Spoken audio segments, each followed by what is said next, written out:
Welcome to the Optimalist podcast, where we examine just what it takes to ensure humans flourish in the age of AI.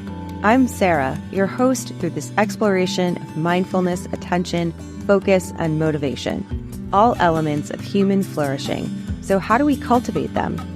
This week, I am joined by psychotherapist and performance coach Tara Miller. Tara brings together over a decade of experience in clinical practice and trauma therapy for all ages, with the neuroscience of advanced level self-regulation therapy training to write, speak, present, and coach on nervous system strategies for resilience. Listen as Tara and I discuss metacognitive functions, the work of creating your own identity, and, of course, the nervous system. We're so glad you're here for today's conversation. I hate that I'm an expert on grief and loss, but I am well practiced in this process. Mm-hmm. And I mean, grief's a funny thing, and loss, it envelops the whole room. It tags everybody in to come play. It tags your past. It tags your future, and then the moment of whatever your emotions are. So it's very organic and biological and very physical. So to go through it, I just don't stifle any of it. I don't try and restrain it. I don't try and negotiate it with it. I just sit in my body and feel it and go through the waves of it and know that from my past, it does get better. The waves start to settle. But honoring the depth of love that you have for a person, or in this case, a pet, is I would never want to shortchange myself of that, even though it's painful. So right. I've really been in my body and I'm listening to it, and I'm tired. So I'm resting, and I took some days off, and I'm just kind of very, very present. And I think animals are so great at reminding us of how to be present, that I'm kind of channeling my dog. Like, how would he go through day and appreciate nature and appreciate the time that we had. And it's been very, very soothing for me to just slow the pace down.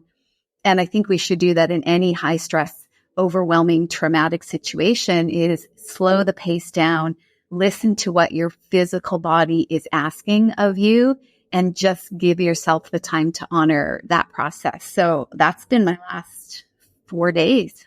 I love that you're saying that animals bring us into the present, especially dogs. It's something that when I have 2 older dogs as well. And one of them in particular, when I got her, she's 13, I guess. And I had her when she was about 4 or 5 months, and never having had a dog before of my own. And being that she was so young, I took it, and she's a hunting dog, and I really took it to myself to become an expert in, like, how do you train a dog to, I got her to hike and be very independent with me, and I wanted her to be off leash and all these things. And it was like really learning that connection of, they are there for you. Like, they wouldn't be there in your, everything in their life revolves around what you're doing in this moment. That's right. And like, there is nothing. And we wonder, like, we get annoyed at like living in like a modern home environment with them, and like they bark when you leave, or they do this when you don't want them to. And it's like, it's because their whole world is present with what you're doing at this moment.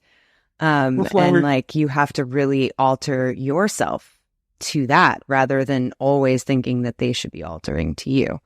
And I think that's really humbling when you're training a dog, because it's supposed to teach you about that. Well, and we are animals, and they are animals. They respond to our nervous system and our energy first and most. And so we can learn a lot about ourselves from how our dogs are behaving. And I think when you're a dog owner and you dive into learning about the breed of that dog and what it needs, what it's going to take to thrive, it teaches us about how we can connect with other people, how we connect with ourselves and our own needs. It's such a collaborative process. We have life with the dog that we learn and can apply to anything else. And I think that's why there's such a loss too, because especially like pandemic and then post-pandemic and working from home, I spent more time with that dog in 10 years of his life than really anybody. I know. So I have the same feeling. Yeah. And the vacancy of his energy and his joy and all of the best things of life that he showed up with every day so effortlessly. It's such a lesson in like, oh, I wish I could be more like my dog was, but also what a void that leaves in this space for sure. Yes. And they only want, I don't mean to say only as if it's nothing, but they only want your attention. And that also makes me think about when she was a puppy, when my Scout was a puppy and she was the first dog, and I'm learning even about like little things like walking and like equipment and learning that the leash, just what you were saying about the behavior and the connection between the human and the animal, that the people don't realize the way you hold your leash is directly affecting the behavior of the dog as they walk. And so if you are anxious and stressed and you are putting tension on that leash, like it immediately goes, you could have the calmest dog in the world, but if you are feeling whatever you're feeling is running through that line from you to them, they're gonna act appropriately. So I do think 100%. That it's so, oh my gosh, it's so worth it to put in the effort to learn about that, especially if you're getting a dog that needs extra care. But you did mention at the beginning of this starting conversation about being an expert in grief and related topics. And I'm wondering if that is something that you have always, like, has that always been your path, or is that a more recent expertise? Or regardless of the answer to that, what has influenced your path as to what you are focused on right now in your work? I think the grief expert label that I won't want to wear like a sign. Probably stumbled into it at some point. I stumbled into it. I remember traumatic deaths early on in my adolescence with friends, and then as in life, you experience death. And for me, the expertise of really huge loss occurred once when my ex-husband committed suicide, and then 3 years later when really the love of my life died in a motorcycle accident. So there was back-to-back very profound losses and a life of raising kids on my own. And it was just this extreme test of resilience. Wow. And in moving through some of that and a couple of car accidents and a couple of other things that happened, I just discovered this really, I had to dive in and tap into the deepest level of human survival resiliency that I could find. And, in the darkness of our lives, sometimes that's where we discover that we do have more in the tank, and we have more to survive the travesties of our life. So from there, and recovering and moving through those traumatic experiences and those difficult times of life, I fell into self-regulation therapy, which then ended up becoming a career as I shifted gears, became a counselor, got my master's degree, and then trained in self-regulation therapy,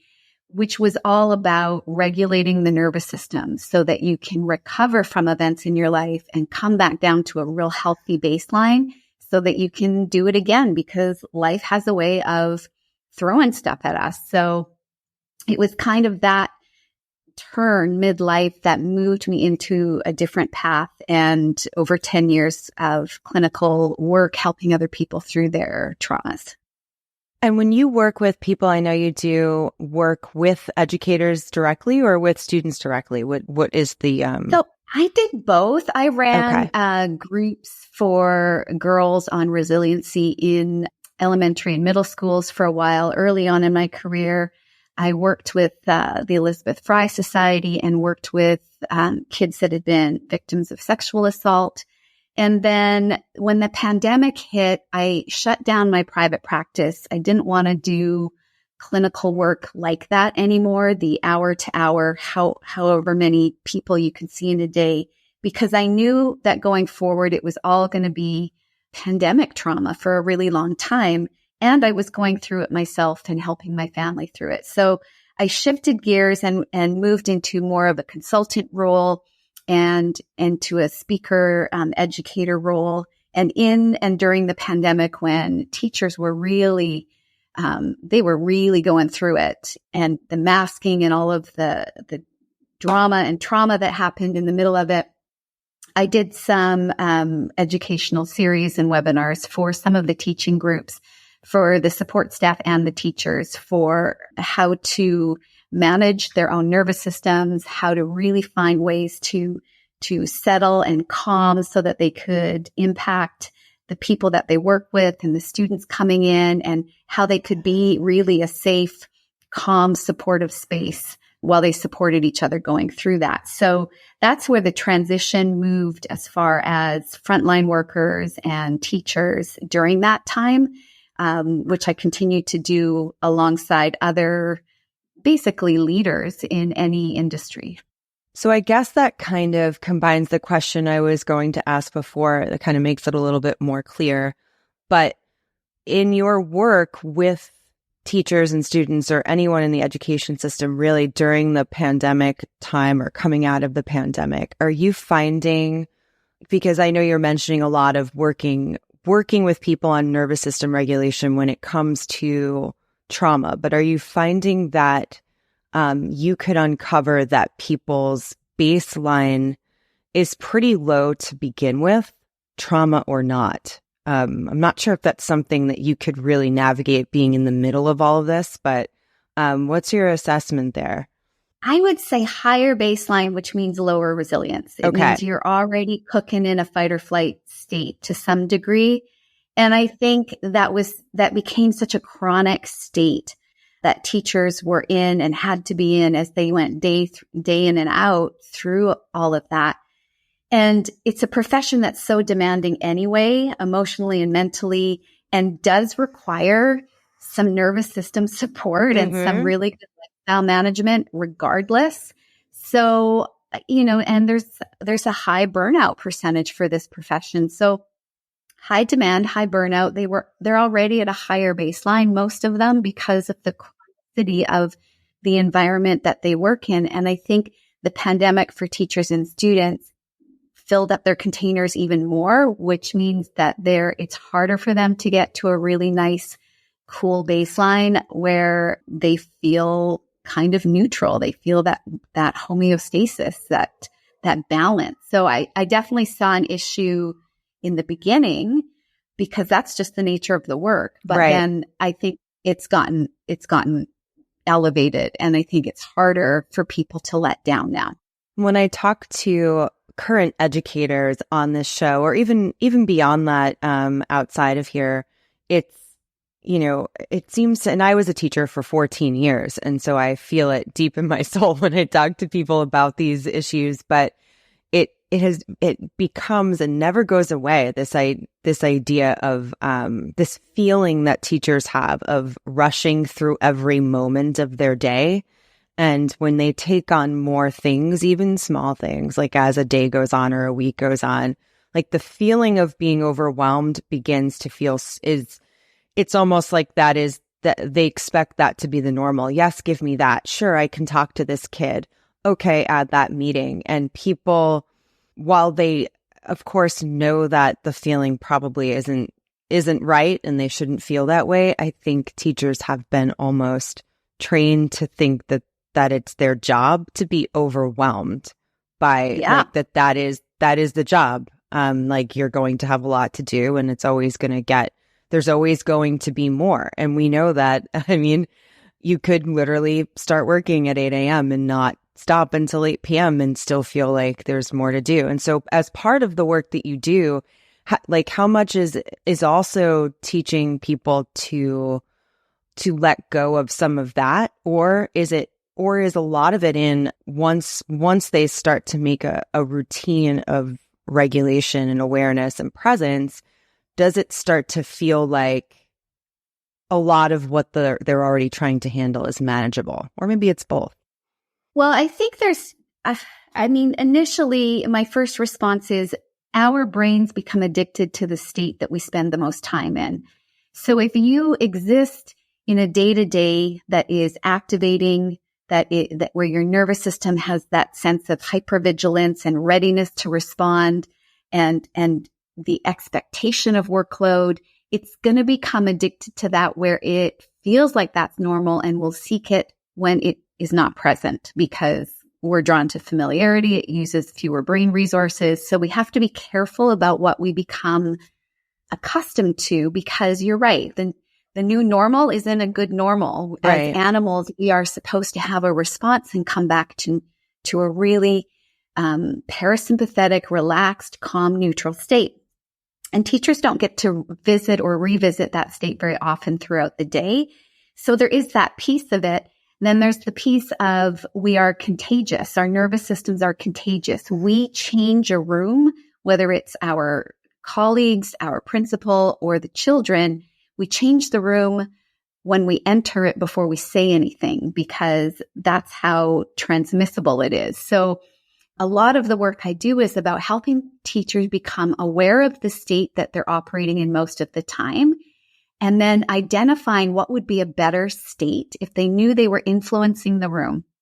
What would be a better state to go into that room with? So the awareness, learning how to be intentional about how you go into a room, and then some tools to help either bring your state down or bring your state up. Because the other part of it is if you're already in burnout, you're almost in that hypo state, that hypo, almost depressed, but kind of low energy. It's really hard to bring yourself up and out. So wherever you are, it's important to know on an hour-to-hour basis, what state am I in right now? What state do I really want to be in, or what state do I need to be in to do whatever this next period is, or to do what this next meeting is? And then learning how to manipulate your nervous system to get there. And then the lifestyle pieces, a lot of teachers find it refreshing to know that, like bubble baths and tea parties are not going to cut it. The self-care, just take care of yourself or do a yoga class, or it's not enough for this profession. So there is dramatic kind of lifestyle adjustments that need to be made outside of your work, and then finding ways to transition into it and being aware of how your state responds to each. And sometimes that means people are not in the right school, they're not in the right age range, they're not in the right environment, and they need to make changes because it's going to affect their health long term. And so when you introduce, I'll ask you about any specifics that you're doing momentarily, but when you introduce this kind of these changes or routine or this kind of lifestyle that they would have to adopt, or even just talking about or introducing nervous system regulation in general, how much do you meet resistance from teachers? Do you feel like they don't necessarily think that it's going to work, or that how responsive are they to what you're trying to do before they start to feel the effects? The resistance I get across the board from any profession usually comes from people that have been doing this so long that it's their entire identity. And it's very threatening to offer somebody an alternative to something they've created as their own identity. So if it's being a workaholic, if it's being an overthinker, if it's being someone with anxiety, if it's, whatever that piece of identity is, it becomes threatening to the nervous system to try and adjust it. So that's where I get the resistance from. Most people, they have an identity as a teacher in the classroom, but they also have other pieces of their life that they draw on that form the fullness of who they are. And they just have, that growth mindset versus the fixed mindset. They have an openness to try something new, and they know it's not going to be the end of the world if it works. And they know it's not going to be the end of doesn't work. Right. Yeah. So that's good to know. That leads to just my neck. I feel like I'm being way more question answer than I normally am today, but I'm so interested in little specifics about how people work with you, and how you work with them. But so that brings me to my next question, which is, how do you then branch into them helping their students? Or I'm assuming those that are also, if you're working with teachers and they're also parents, they might also be thinking about how they can apply this to their home life or to their own kids. So how does that bridge happen? You're working with educators first, and then are you teaching them methods to bring to a younger population or how to manage a classroom, or are you also then working with the kids with them? I'm mostly working with the teachers, and then they bring those practices too. So when a teacher learns how to regulate their nervous system, which means they're checking in with their physical body, that's where you get the first cues of the state that you're in.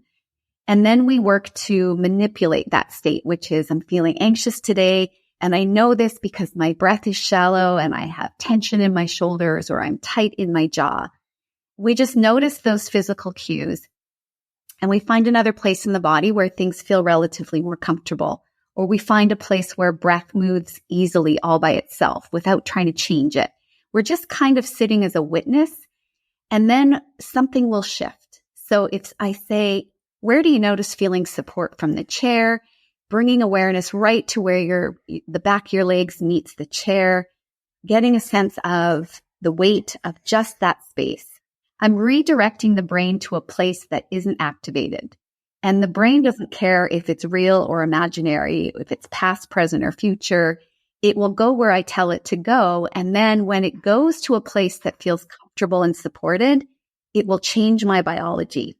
So as it changes their biology, I'll be able to see it. I'll see that their breath has changed. I'll see that their shoulders drop, and I'll bring awareness to that. What do you notice in the rest of your body by noticing how you feel in the chair?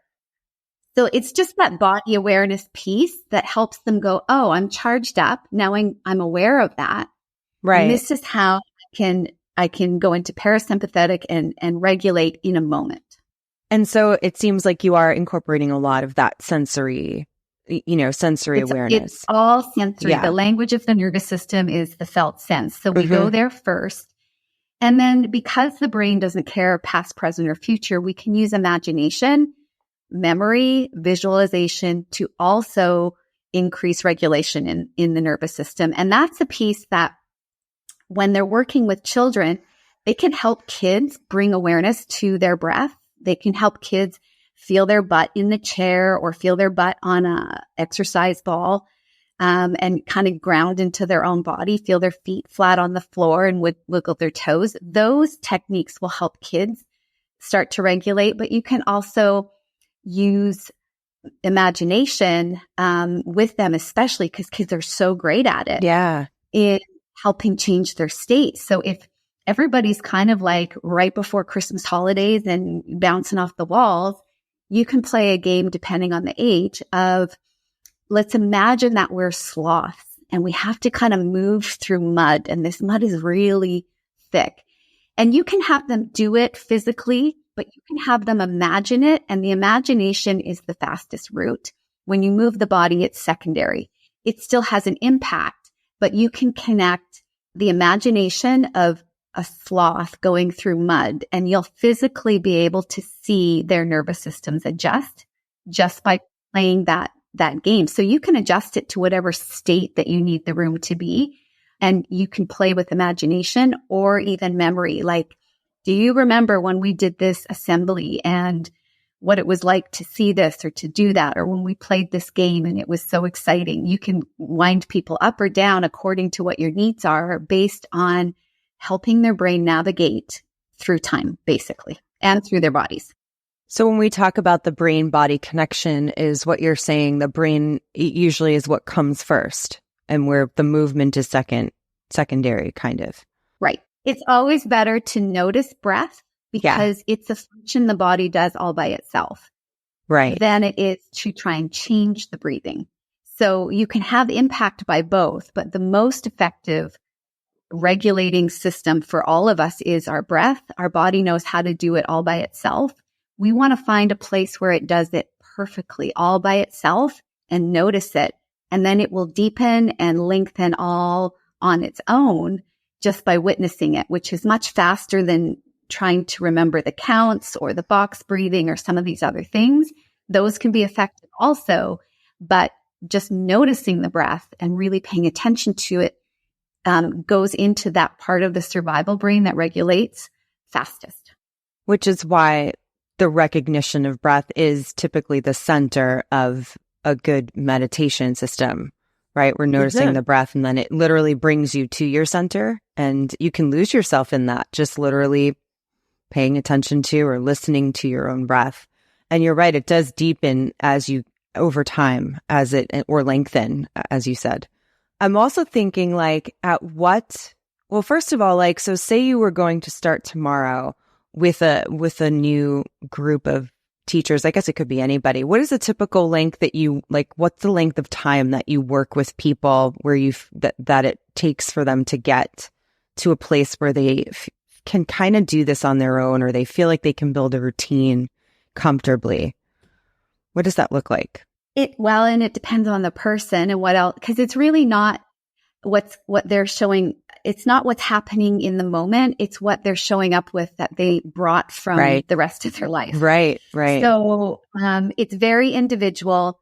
Some people who are relatively resilient and healthy, they have healthy practices, establishing joy and meaning outside of their work. They'll take a 1-hour session where there's a little bit of the education piece and the science behind this, and then there's a little bit of practice. And they'll go do it and notice a difference right away. Most people have what I would consider a breakthrough, where it's like, I practiced this or I did this, and 2 to 4 weeks in of doing this once a week, I noticed a huge shift. I noticed it started getting easier. I noticed I wasn't reactive to things I normally would react to, or that my reaction was a lot more diminished than it had been before. So they notice a sense of having a little more control over how they respond to things, but also a little more balance in how they perceive them.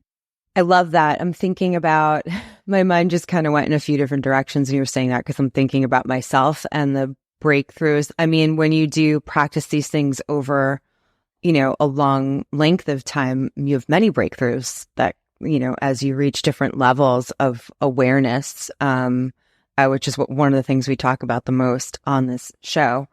And so my other question there is, what role does reflection, if any, play in this process when you're working with people? Do you have a reflection piece, whether it's written or mental or in a group or an individual, where people are thinking about what they feel and what they are bringing to the process and what they're getting out of it as they go along?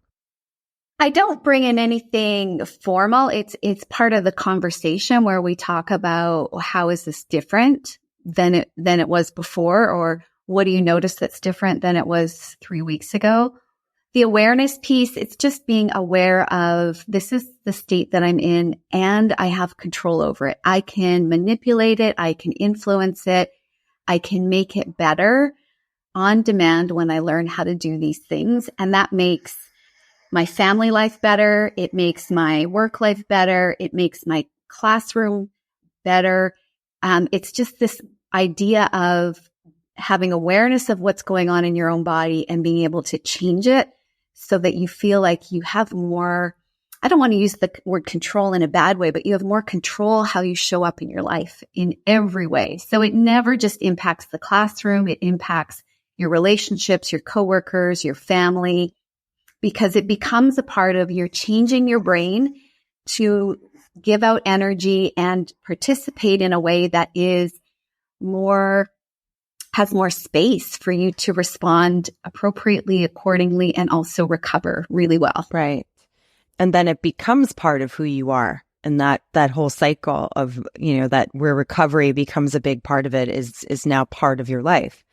And we, like you're mentioning the word control, I think we like to use management a lot. Like we'll say, are you able to manage your attention or your awareness, or because it can feel like, we don't want it to feel like we're saying you have to force something, but we do want you at the same time. You don't want to soften it too much, because we want you to realize that you do have some sort of power, even though it feels like often that it's so easy for that to be at a loss or completely. And I think using soft words during critical times can do a disservice, because I agree. Sometimes we need to really be honest and raw about, this is the time in my life I need to be powerful. I am designed to have moments of powerful and victory and being in these hyper confident states. It's good for me to have this level of elevation and be able to come down. I think there's a risk in neutralizing things and softening them so much that we have, a little bit of a better day. And then, oh, we're fine. And then, oh, I'm a little sad, but no, I'm fine. And like life is big and the range is big. And so the goal is to increase our range so that I can have a really great day. And I can have a really crappy day and I can always recover. But there is a bigness to my life that is okay and something that I can accept and bring in and encourage and not have watered down. I love that idea. I say that, I don't say it super often, but I think it more than I say it out loud, but calling and recognizing that potential for bigness in your life. And I think about when I want to apply any of this to the way you might think about managing a classroom and how important a piece it is in an especially in the younger grades, in an educator's life, to make sure students understand that the potential in any way that they possibly have. And what better way is there to increase that awareness for what you are capable of as one individual human, growing up in this world, than to increase your capacity to kind of regulate and manage these really difficult emotions, and not just emotions, but the things that happen to you or come at you from the outside that you likely cannot expect or understand, but you can be better prepared or ready to accept them. And what better way to really model that? I think too, there's a focus on, there's so many students and there's all of this stuff, and I just need to manage the energy of this classroom and keep it in this narrow band. But what great way to model how life really works, in that you can get really big with enthusiasm and winning and whatever that looks like and excitement about things. And then you can teach them how to bring that back down to and this is how do we feel different in our bodies when we need to show empathy, or when somebody is sad, or when the kindness is needed, or when somebody has a headache and we have to be really quiet or mindful, or, to be able to explore states with kids in the classroom. They might not be getting it outside of it, depending on what's going on in their family life. Right. So to be able to know that we can explore and experience great joy at school as part of learning in our states. And then we can play with how to bring it down a notch and how to bring it down all the way to the bottom, and how to bring it, being able to model that and then teach it is something that encourages that expansiveness, that range, versus, the trying to keep them in a lower band or in a more manageable space. If they practice this, they're easier to bring into a calmer, more focused state, because they've had the chance to let some of it out. And they've also had the chance to learn, and it's building their brain about how to inhibit when it's appropriate and how to bring things down when you need to. That's essential for most stages of development that's in education right now, is to learn the value of all of that movement. I love that. And I love, it really forces you as an adult or as the educator in the situation to really not fall into this, I guess, this path that can present itself where we do want to shade younger people from everything, maybe not everything, but the things that we feel like they are going to really struggle with emotionally. And that can be hard to not do, especially when you have 30 of them in one room looking to you for every sort of guidance, academic and otherwise. And so how do you, learning, that's why when you mention modeling, that's what I talk to people a lot about in my work, like modeling this and learning how to focus your attention, like even just bringing your attention to your body, like the simple things that you can do as an adult individual human to learn how to, then you don't even wind up thinking of it as modeling. I think over time it just becomes, this is how you walk the earth and other people. And I'm going to go into this space and I'm going to be intentional. I'm going to be regulated. But today the goal is to bring joy into this space. Mm-hmm. And when was the last time I remember doing that so well? If we had a moment that we remembered earlier in our career where we felt joy in what we did, and we think about that right before we walk into the classroom, we start that process already without even doing any work. Right. And it shouldn't be, you're making me think of one other thing there, like, because I remember doing this as a teacher too, like, it can't just be masking, like when you're in front of the classroom, masking that you're so busy and crazy and frazzled, and then like putting on this joyful look, because kids know that too. They will get that eventually. Like, you can't do that day after day after day and week after week without that coming through. It's not about like hiding the crazy part behind, like in your desk, and then teaching, and then going back to being crazy in between classes. It's about literally changing your whole system. And otherwise, you're not actually joyful. And then what? Exactly. It's not really bringing anything good to anybody to just be. It's not just putting on this happy face. It's actually changing your whole life. You're getting me excited because this is what I want people to experience. It's always so exciting when I talk about it with somebody like yourself. And that actually brings me to one more question. I know, like, I'm looking at the time here, and we need to start winding down. Now, this is what happens. Like, I get into the second half, or like the third part, and we start to get into a lot of topics that I wish I could explore, but we are running out of time. But I wanted to just ask a little bit about if you noticed that there is a role in any part of this work that you do that you have seen made more difficult by the existence of social media in people's life. I think kids in general, their life becomes more about comparison to something that isn't real. And they already struggle more to differentiate what's real and what's not real. So I think social media has had huge impact.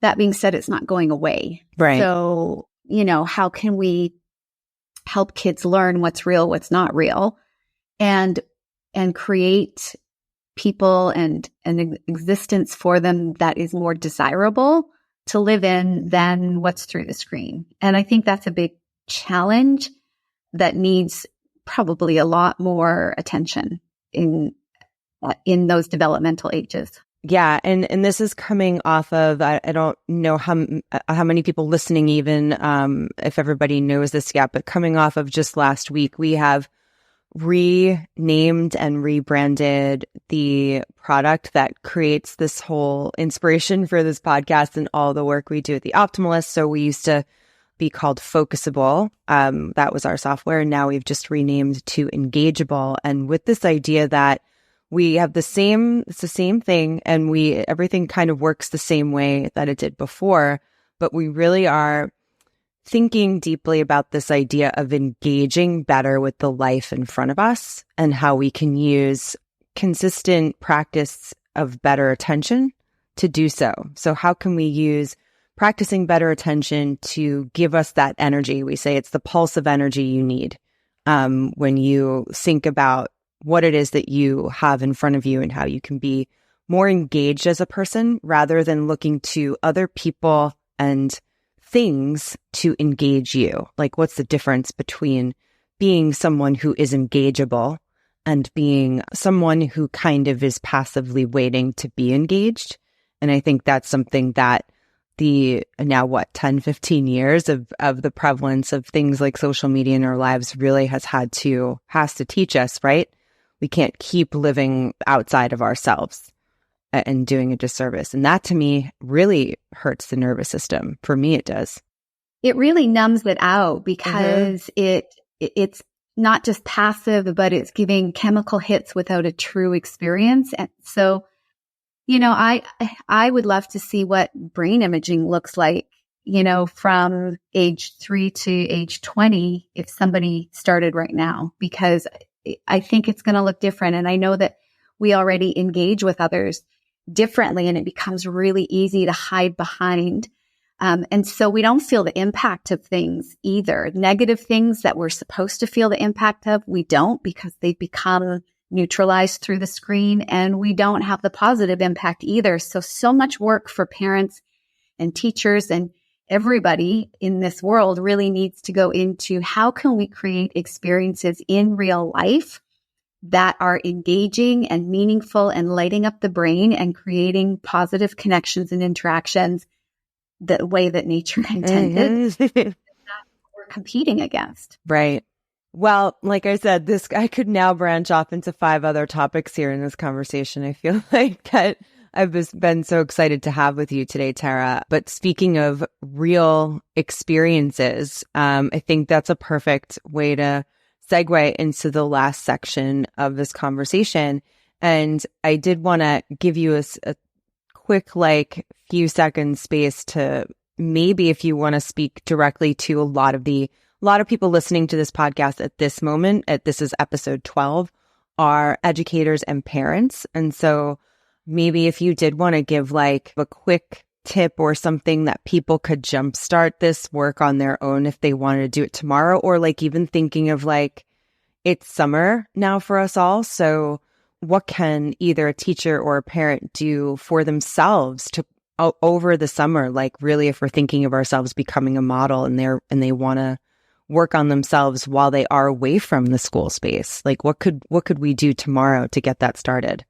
I think what's important especially for the summer, and I hadn't really considered it in terms of summer, but it's a good time to not just rest, but to engage in something new. The brain really loves to be a beginner and to work through something that you kind of suck at in the beginning. So you get the benefit of humility along with, kind of progress. And it lights up the brain. It gives it extra BDNF to fertilize the connections. It's really powerful against depression. It helps to regulate. It's a good, healthy distraction. I would say, think of something that you used to love to do that you have stopped doing for whatever reason over time and jump back into it. Or think of something that you've always wanted to do and never tried and start there. Get into new environments. Learn to get your brain activated for not the familiar, because it wants to stay in what's familiar, and Yes. we want to move it into growth.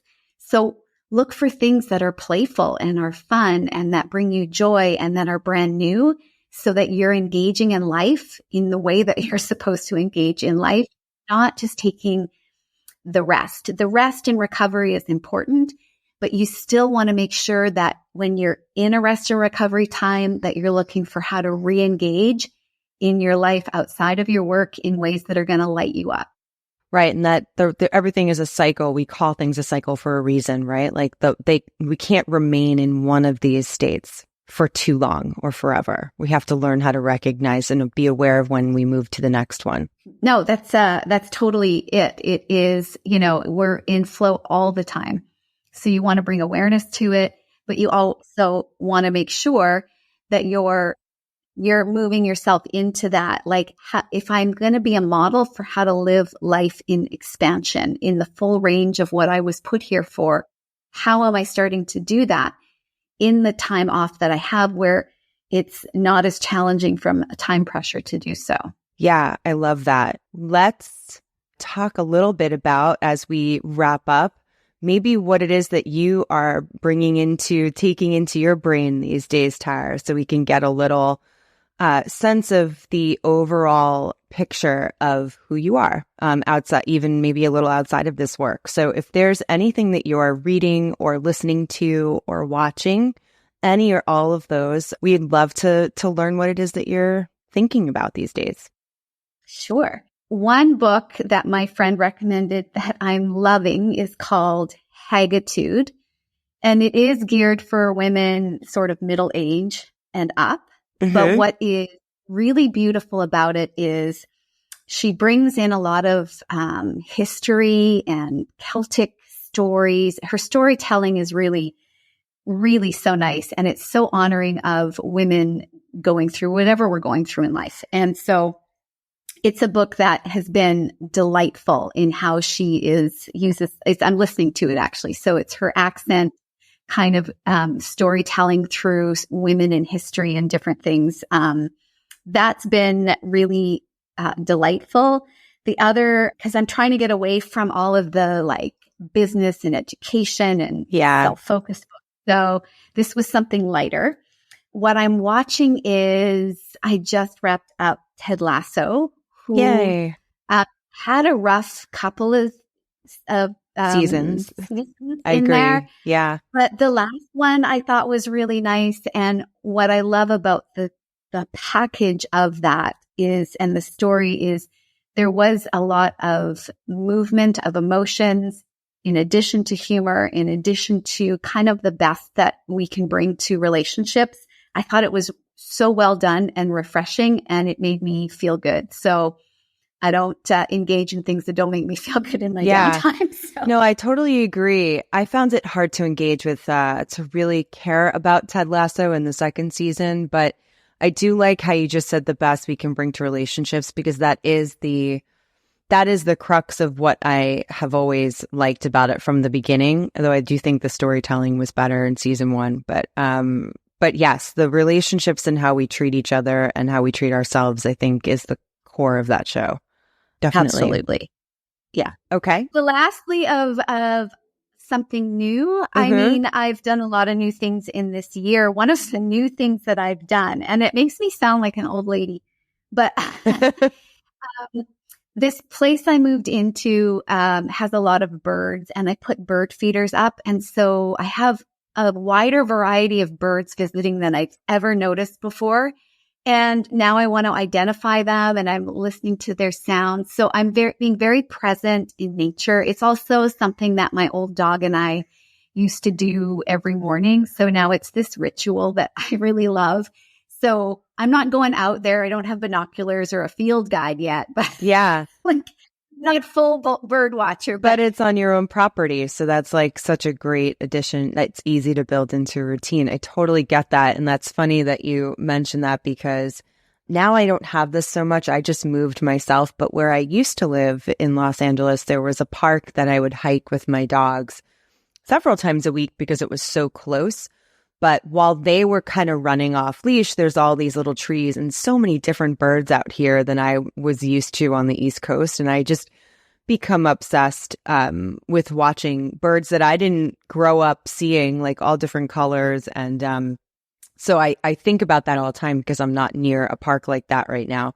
But I was in a cab in New York because I was in New York over the weekend. I was in a cab over the weekend, and or I was going to the airport actually, and my driver was talking to me about where I was going and living in Los Angeles and being from New York. And there was a silence in the conversation, and out of nowhere, you would never expect this, he just goes, "How's the bird watching scene?" Isn't that so crazy? I was like, oh, that is. I'm like, wow, you got the right passenger, because I can talk to you about LA birds and trees for the next 20 minutes if you want. It's so funny. I think too, when I was in my practice and I was raising my kids, I was in nature, you know, like because I had to walk the dogs or do whatever. I wasn't really in it. I wasn't really in nature. Right. I wasn't really present. And so now that my, the kids have moved out and I'm kind of on my own just with now one dog, there is a different appreciation and more space to notice and really be in nature. And I'm noticing how grounding it is, how instantly regulating it is, how much in awe of it I am.